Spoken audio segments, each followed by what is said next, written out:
Welcome back to Let's Talk Live. It's 10:29 right now, and for better or for worse, for richer or for poorer, nearly half of couples get married without ever talking about their finances before they get the altar. Can you believe that?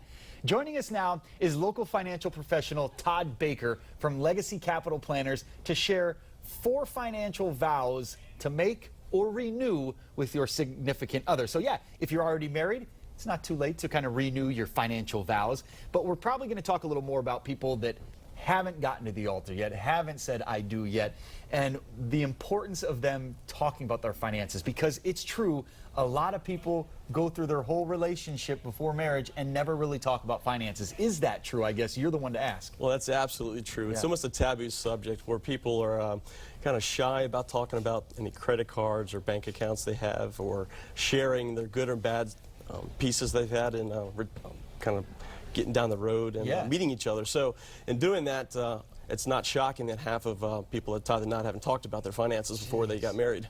How dangerous can that be? It certainly can be, because that can cause a position where people don't think you're being honest and financially honest with one another. And there's a lot of people that might have that credit card account or that bank account that they didn't say. And it's about 29 million Americans out there that are married that say they haven't discussed their finances and things of that nature. Man, I guess, how do you kind of, if you have any advice on this, how do you break the ice and how do you bring it up if you're maybe worried about something? Well, communication is a key. It's one main vow that you want to kind of stick to. Okay. And you want to have maybe a place where you sit down and communicate about spending. And if you're going to spend over $100 on that item, you talk about it and make sure that's comfortable. If you have a hard time with communication, you might want to sit down with a financial advisor, a financial planner, to kind of talk about your communication, about your finances and what that means for you and your household. You brought up the fact that some people are just timid or maybe scared to bring it up. Would those be kind of the leading people that I feel like don't talk about it might have some debt or be scared to bring up the debt, because that could be a deal breaker, if you will. Maybe they're scared to lose their significant other. Well, that's true. And if you're not talking about it and you go down the road, that's financial infidelity as well. So you got to make sure that you're open, honest, and you don't feel ashamed of things if you do have and carry in debt.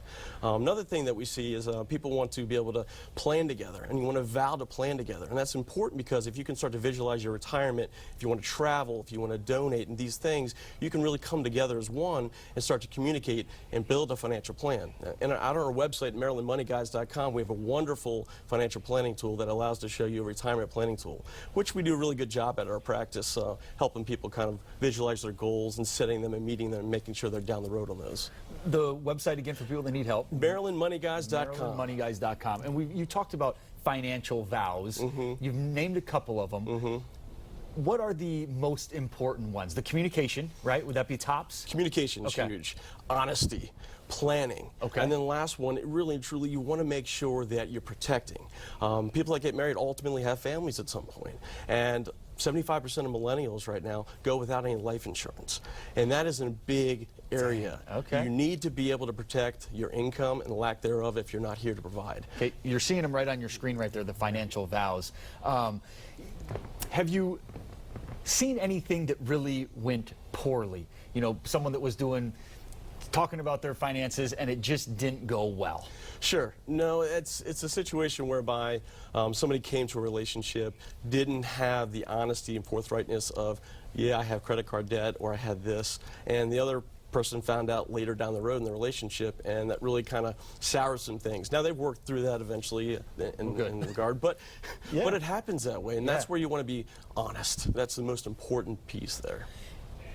What's your, I guess, advice for someone to avoid debt altogether? How do you just avoid the credit card debt, the whatever it might be, just debt in general? So in a couple's relationship, make a money date. Sit down, talk about your finances, talk about where you are, assess the spending. You want to look at, if you do have credit card debt, maybe starting with the smallest, knocking that out, or looking at the highest one, the highest APR, and knocking those down, and get down the road on building that positive communication with one another, and not be scared not to talk about it. You mentioned life insurance. What are some of the other big important things that you would recommend for a couple that is starting a life together? Well, they want to make sure that they define goals. Now, is that short-term, mid-term, long-term. Short-term might be vacation goals, maybe saving for that first house, or going into looking at, hey, when do we want to retire? Where is that going to be? Okay. Making sure you're funding your retirement plans and doing the right things along the way. Ultimately, one spouse is going to outlive the other, so you want to make sure both are on the same page of your financial plan and have a complete understanding of everything. That's an interesting thought. Someone is going to outlive the other. Yes. How do you plan for the life expectancy? Because life expectancy is getting longer, right? So how do you know when it's okay to retire and when to do all that stuff? What is your best advice when you go there? So if we all knew, it would be easy, right? Right. So, yeah, exactly. So what you want to do is we look at life expectancies, and there's plenty of life expectancy calculators. The government has them out there. But when you look at it, you want a plan that you are not going to run out of money and income. Right. So in doing so, save, save, save. Use the 401ks at work, the worksite plans. Put into Roth IRAs, put into IRAs, and make sure you're funneling as much as you can afford into these retirement plans to help potentially ensure that down the road you're not going to run out of income. You know, no matter what age you are when you're getting married, when should people really start thinking about investing and getting their money, saving their money, and having their money work for them? Well, I always tell people to pay themselves first. My dad told me that. I echo that in our in our planning, in our practice. What do you mean by that? Well, you want to be able to set aside money for yourself in a retirement plan or in a savings account. Okay. If you have debts, you need to work on those debts as well, but also don't lay an eye or blind eye to the fact that you need to save for the future.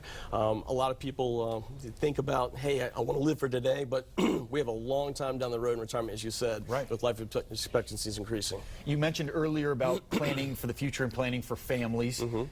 College is so crazy expensive. Yeah, yeah. What's your best advice for people that are planning on having kids? Well, again, start early. Yeah. Don't wait until, oh my gosh, they're a junior or they're a senior or we're here. Right. You want to look into the college-based programs in the states, prepaid college tuition. You have 529 plans. Maryland, Virginia, D.C., all the states have these plans that are available for people to start to put money away for the future college for their children. So right when that baby enters the world is about the time you should start saving, if you can. I did it for my 3 kids. Yeah. 1, 2, 3. As soon as they were born, right to the college savings plans. How's that working? It's important. How's it working out for you? It's good. Good. It's working. Okay, yeah. that makes me feel better. I have a 5 and a 2-year-old. Yeah. I set up 529s for them, so I'm just that number never seems big enough though when you get those statements. Just keep on putting it in there. Keep on putting it in there. All right, man. Again, what's the website? MarylandMoneyGuys.com. MarylandMoneyGuys.com. And where are you guys located? We're out in Germantown, Maryland. Okay. Awesome. Thank you. Great job. Great. Thank you so Thank much. you. Thank you for being here. And yeah, never too early to save, people. Pay yourself first. Am I right? That's right. LTL will be right back.